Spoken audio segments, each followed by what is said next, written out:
Famous author Paul Sheldon wrote successful Victorian romance novels featuring a character named Misery Chastain. He wants to focus on more serious stories and is writing a film that he hopes will launch his post-Misery career.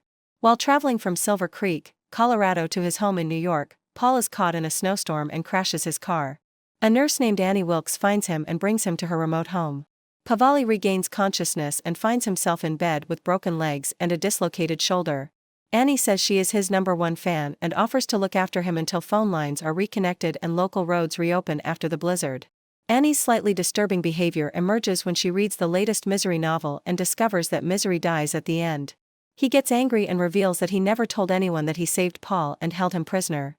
Annie forces him to burn the only copy of his new manuscript, gets a typewriter and tells him to write a new novel in which he brings Misery to life. Paul opens his door and comes out of his room with a needle.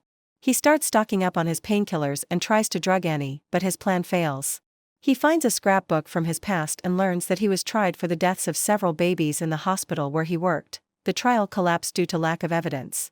He quoted lines from his miserable novels during the trial. Annie discovers that Paul has snuck out of his room and breaks his leg with a hammer. Local Sheriff Buster investigates Paul's disappearance. Clues lead him to visit Annie, but she murders him with a shotgun when she finds Paul stunned in the basement. She then tries to kill Paul in a murder-suicide, but he convinces her to let him live long enough to end her affair. Meanwhile, he hides the lighter in his pocket. When the script is finished, Paul lights it with a lighter so Annie can never read it and says he learned it from her.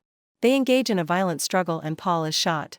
The fight ends with him hitting Annie in the face with a metal door closer in the shape of her pig Misery, eventually killing her. 18 months later, Paul, now walking with a cane, meets his agent in a New York restaurant. They discuss his first post-tribulation novel. Paul says he wrote it to deal with the horrors of his imprisonment. His agent asks if he would consider writing a non-fiction book about his ordeal, but Paul, psychologically traumatized by the experience, declines.